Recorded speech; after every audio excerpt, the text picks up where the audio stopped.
Bem-vindos ao Está Escrito Canadá. Hoje continuaremos estudando o livro de João e estudaremos uma oração especial de Jesus. Continue conosco aqui no Está Escrito Canadá.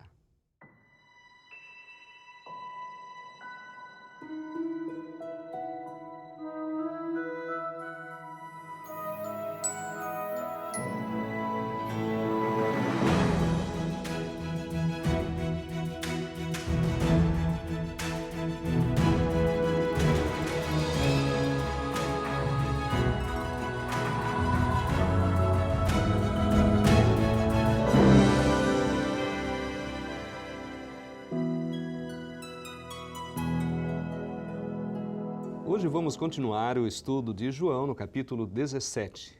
E para nos abençoar, compreendendo esta mensagem de hoje, nós temos mais uma vez conosco aqui o pastor Steven Couto. Obrigado, bom estar aqui. Vamos pedir a direção de Deus, a bênção dele sobre o nosso estudo.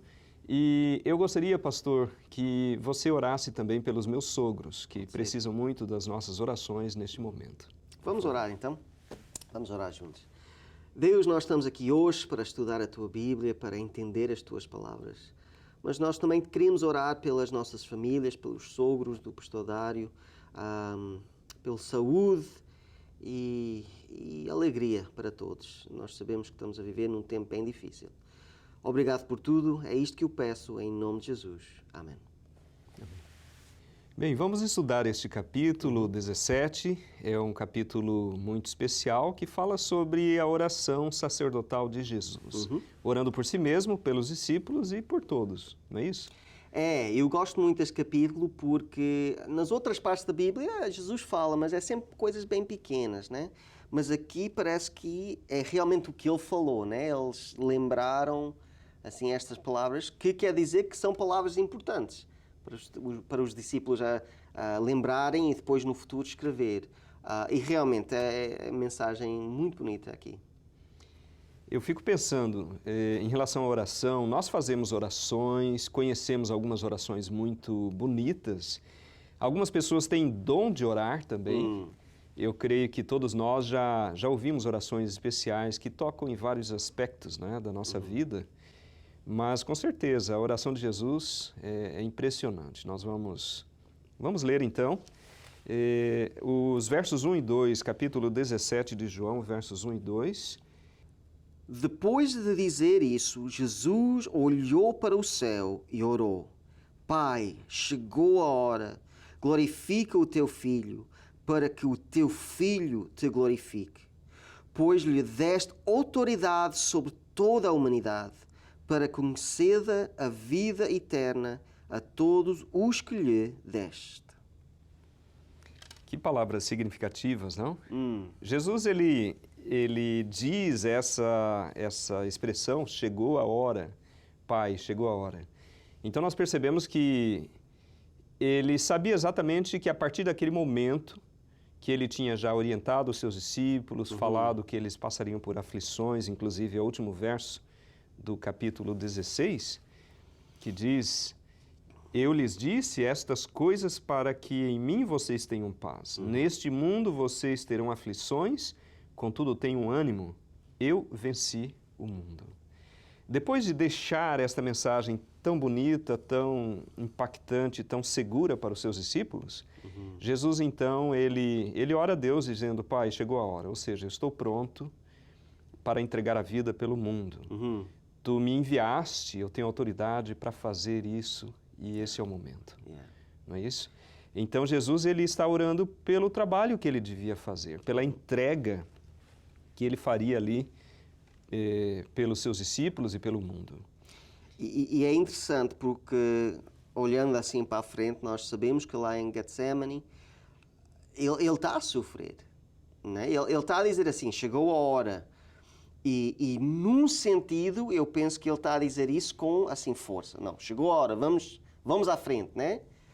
Mas também, porque ele também era um ser humano, também devia ter um lado que estava a dizer assim, chegou a hora. Agora é que eu vou realmente sofrer, agora é que vai ser a parte mais difícil da minha vida. E aqui eu penso que nós estamos a ver a humanidade de Jesus. Sim. Para mim, ele está a orar isto porque ele realmente precisa do Pai. Né? Ele não está a orar só para fazer uma palestra, uma coisa. Ele está a orar por o Pai porque ele percebe, olha, Pai, eu preciso de Ti agora. Chegou a hora, né? Este vai ser o tempo mais difícil, então eu preciso estar perto de Ti, eu preciso dessa força que Tu dás para mim. É um momento bem forte na vida de Jesus. Certamente ele precisava da presença do Pai, ajudando a enfrentar aqueles momentos difíceis que seriam os mais difíceis. Então vamos ler os versos 3 a 5 do capítulo 17, que Jesus ainda está na sua oração, ele continua orando em relação à sua entrega, ao reconhecimento de que ele iria entregar ali, ele precisa de Deus, entregar a sua vida, ele precisava da presença do Pai com ele. E ele diz nos versos 3 a 5, esta é a vida eterna, que te conheçam o único Deus verdadeiro e a Jesus Cristo a quem enviaste. Eu te glorifiquei na terra, completando a obra que me deste para fazer. E agora, Pai, glorifica-me junto a Ti, com a glória que eu tinha contigo antes que o mundo existisse. Então aqui Jesus, ele continua expressando a Deus a importância daquele momento, a necessidade que ele tem de Deus, e ele mostra, através da sua oração, que a vida eterna é que todos conheçam a Deus, que te conheçam como o único Deus verdadeiro, e é Jesus Cristo. Então, o próprio Jesus, ele expressa o que está envolvido na nossa salvação. E ele reconhece que era necessário que ele passasse por todos aqueles passos, que ele entregasse a sua vida para que ele pudesse alcançar a salvação, para que o nome de Deus fosse glorificado e para que aquela obra pudesse ser completa, para que todos pudessem ter a esperança da salvação. Então, é muito bonito Jesus intercedendo a Deus, pedindo a sua graça sobre ele mesmo, naquele desafio, naquela missão tão grande que ele tinha que fazer. Né? Para mim, o que é muito interessante com esta oração, e ele usa a palavra muitas vezes, aquela coisa de glória. Glorifica, glória é a mesma palavra, né? Sim. Porque quando nós pensamos em glória, pelo menos comigo, né? Quando eu penso em glória, eu penso que num ser assim brilhante, Deus brilhando, né? A glória de Deus nesse sentido. Só que Jesus aqui está a usar a palavra glória completamente diferente. Porque a glória que Jesus vai dar ao Pai não é aquela luz, não é aquela coisa perfeita. Vai ser um homem partido, morrendo, sangrando numa cruz. Né? É uma imagem completamente diferente do que assim, Deus lá no céu, no trono. Isso é Deus em glória. Para Jesus, a glória que Ele vai mostrar é o sofrimento. Né? É uma coisa horrível, né, que Ele passou. Mas é glória, por quê? Porque esse ato, essa imagem, mostra o amor de Deus mais de qualquer outra coisa, qualquer outro ato. Né? Essa imagem de Jesus sofrendo numa cruz é glória. Né? É a glória de Jesus. É impressionante, não é, pastor? É até um paradoxo você comparar a glória com o sofrimento, né? Como que o sofrimento, tudo aquilo que Jesus passaria, poderia ser uma glória? Eu creio que a glória é o resultado daquilo, a salvação de toda a humanidade. E na verdade, Deus, podendo resgatar aqueles que aceitam a Ele como Deus e Jesus, e o sacrifício de Jesus, né? Então, isso seria, claro, para a honra e glória do Pai. Agora nós vemos Jesus, ele continua orando, só que agora ele volta os seus olhos para os seus discípulos, aquele grupo menor que estava com ele. Então, nós vamos ver ele introduzindo a sua oração em relação aos seus discípulos no verso 6. Versos 6 a 9. Vamos ler esses 3 versos?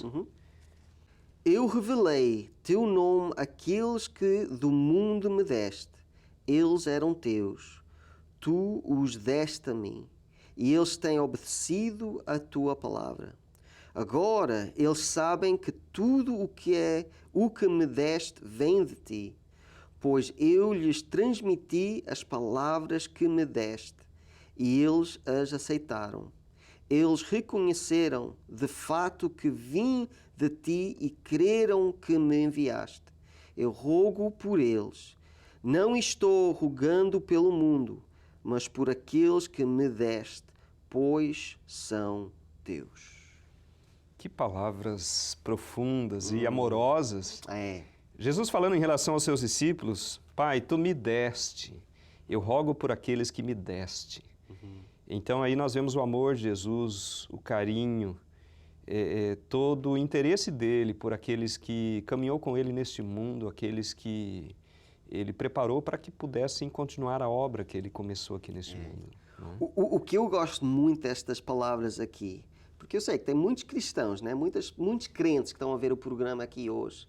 O que estas palavras estão a dizer é isto: olha, tu não és um cristão por acaso.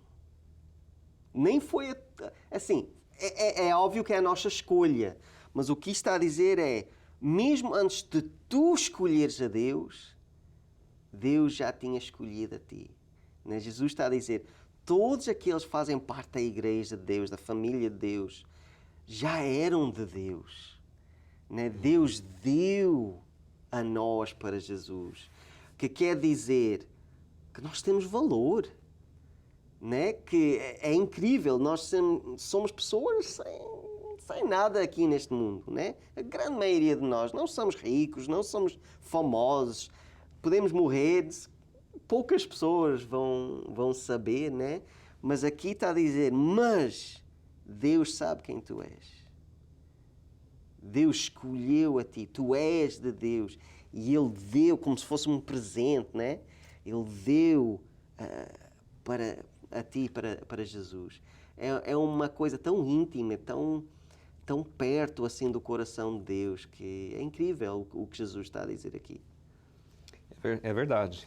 Ele está falando para os seus discípulos, mas na verdade as palavras dele é para todos os seus discípulos, para todos aqueles que o aceitam, aqueles que o reconhecem como Senhor da sua vida. E aí Jesus ele diz, eles aceitaram as minhas palavras, eles têm obedecido às minhas palavras. Então esta oração de Jesus é especial não apenas para os seus discípulos naquele momento, mas para todos aqueles que têm realmente aceitado Jesus. Todos que aceitam, exato. Todos que obedecem, todos aqueles que procuram crer nele e testemunhar dele. Ou seja, é uma bênção. Claro. Uma bênção que Jesus ele dá para os seus discípulos. E é uma bênção focada em nós, porque ele fala, eu não estou rogando pelo mundo. Isto é uma coisa que eu estou a focar mesmo no povo de Deus, nos discípulos de Deus, né? As pessoas que fizeram essa escolha, que seguem as minhas palavras. Eu estou a dar uma bênção especial para eles. Muito bonito. Vamos continuar. Jesus continua a oração ainda pelos seus discípulos e vamos ler os versos 10 e 11, onde ele continua. Jesus continua orando. Tudo que tenho é teu e tudo que tens é meu, e eu tenho sido glorificado por meio deles. Não ficarei mais no mundo, mas eles ainda estão no mundo e eu vou para ti. Pai Santo, protege-os em teu nome, o nome que me deste, para que sejam um, assim como somos um. Uau! Jesus está dizendo aqui, olha, tudo que eu tenho é teu e tudo que tens é meu.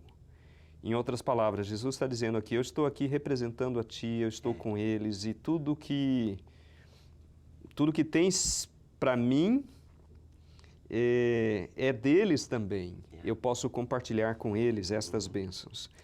E aí Jesus ele fala, eu não ficarei mais no mundo, mas eles vão continuar aqui.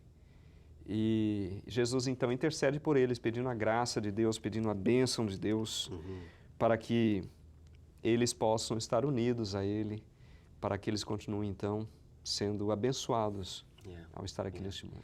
É muito importante estes versículos aqui, porque eu sei que quando uma pessoa fica doente, quando a pessoa está com problemas, o que é que eles fazem? Telefonam para o pastor, né? Olha, ora para mim. Tarará. Mas aqui nós temos a palavra que Jesus já orou por nós. Esta oração não é só, outra vez, não é só para os discípulos, mas para todo o crente, todos aqueles que seguem a Deus. Esta oração ainda está a ser feita hoje. Hoje Jesus está a dizer, Deus proteja eles, dá o que eles precisam. E tão linda aquela ideia da união, né? O que é meu é teu, o que é teu é meu. É como ele falou com o Filipe, né? Quando tu vês a mim, tu estás a ver o Pai. Nós estamos tão perto um do outro que quase nem faz diferença entre o Pai e o Filho. E como falaste, Jesus quer fazer o mesmo conosco. Quer que nós também fazemos parte dessa união, que nós também podemos ter assim o nome de Deus, né? fazer parte da família de Deus. Não há uma bênção maior do que isso. Isso é incrível o que Ele está a oferecer para nós. Exatamente. Jesus ele toca em algo fundamental aqui em relação aos seus discípulos, que é algo para nós também, que nós devemos ser um como Ele e o Pai é um, ou seja, a nossa unidade, nosso amor, a união que deve haver entre os cristãos. Infelizmente, nem sempre acontece assim. Então, nós precisamos nos lembrar da oração de Jesus, nos lembrar dos ensinamentos de Jesus e não permitir que qualquer coisa nos distancie, nos afaste, preconceitos. Nós precisamos ter um coração aberto, cheio de amor, para poder viver aquilo que Jesus intencionou para nós. E Jesus fala, são as duas coisas que faz essa união. A primeira, como falaste, o amor de Deus. Aquele amor que existe entre Deus, o Filho e o Pai, tem que existir entre nós. Mas a outra coisa, o que é um discípulo, é aquele que segue a palavra de Deus. Então, a unidade que tem que existir dentro da igreja cristã, em todo o mundo, é o amor de Deus e a palavra de Deus, os ensinos de Deus. Essas duas coisas têm que ficar juntos e essa é o que tem que ser assim, o fundamento, a base da igreja real de Deus. Essas duas coisas. Muito bem lembrado, pastor. A importância da união e do amor. Jesus, ele fala também em relação à proteção. Eu creio que é uma expressão bem mais carinhosa, um pouco mais profunda do que comumente a gente vê. Jesus não apenas ora por eles, mas pede a proteção deles. Pede que Deus esteja com eles, que os guarde. Então, é uma bênção maravilhosa. Se nós somos discípulos de Jesus, se nós procuramos viver o amor, a união, obedecer a palavra, com certeza nós podemos usufruir desse desejo de Deus e de Jesus para nós, de nos proteger, de nos guardar e nos abençoar. Nós vemos isso no verso 12, no capítulo 17 de João, verso 12. Enquanto estava com eles, eu os protegi e os guardei no nome que me deste. Nenhum deles se perdeu, e a não ser aquele que estava destinado à perdição, para que se cumprisse a Escritura. Bom, aqui nós vemos que Jesus ele fala que os guardou, os protegeu, os ensinou, fez tudo por eles. Mas ele dá um toque aqui, ele fala que infelizmente mesmo ele não conseguiu salvar a todos os seus discípulos. Não é isso? Nós sabemos que Judas, infelizmente, vai trair a Jesus. Mas o que é interessante é que a Bíblia é bem clara que Jesus amava Judas. Ele tentou tudo para salvar a Judas. Infelizmente, Deus também aceita a escolha das pessoas. E sabendo que a escolha de Judas ia ser assim, mesmo assim ele aceitou Judas dentro do grupo, porque no fim, como estava na profecia, um dos amigos ia trair a Jesus. Né? É uma história triste, infelizmente, mas o que está certo é que aqueles que tinham pelo menos o coração aberto, Jesus fala aqui, eu guardei-os, né? Eu protegi. E é o que Jesus também pode fazer conosco. Sim, exatamente aqui nós vemos a importância da escolha. Jesus, ele dá essa liberdade a todos os seus discípulos, que podem segui-lo, em algum momento podem decidir não. É algo triste, por mais que Jesus guarde, ensine, mostre, infelizmente as pessoas vão tomar as suas próprias decisões. O que é mais importante ainda é que não é que Judas pecou e os outros não, porque nós sabemos que quando chegar a hora todo mundo vai fugir. Pedro vai negar, né? Então, muitos deles pecaram. A diferença, assim, vamos usar Pedro e Judas. A diferença é que Pedro volta para Deus, ora, chora, né? Mas Judas não. Judas morre. Ele não aceita, ele não consegue pedir perdão. E essa é a diferença. Porque o fato é que nós somos todos pecadores, né? Então a diferença é, vamos voltar a Jesus, vamos pedir perdão ou vamos terminar, né? Não fazer uma escolha. No final a decisão é nossa. Né? Yeah. Bom, vamos ler os versos 13 e 14. Agora vou para ti, mas digo estas coisas enquanto ainda estou no mundo, para que eles tenham a plenitude da minha alegria. Dei-lhes a tua palavra e o mundo os odiou, pois eles não são do mundo, como eu também não sou.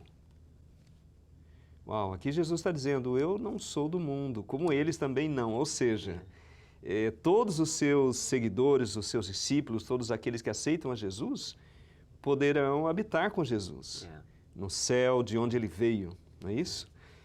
Quando a pessoa é batizada, quando a pessoa dá a vida a Jesus, assim, no livro de Deus ou na mente de Deus, é assim, ele era do mundo, mas ele agora é do céu. Pode ainda estar a viver no mundo, mas a casa dele já está aqui comigo, né? Que é uma bênção. Deus está a dizer, mesmo nós aqui, hoje, neste mundo, mas a Bíblia, Deus está a dizer, não, mas tu não és do mundo já. Tu já és do céu. Né? Tu já fazes parte da minha família. Que é lindo o que ele está a dizer aqui. Realmente, muito, muito lindo mesmo. E é o que Jesus diz nos versos 15 e 16 do capítulo 17. Não rogo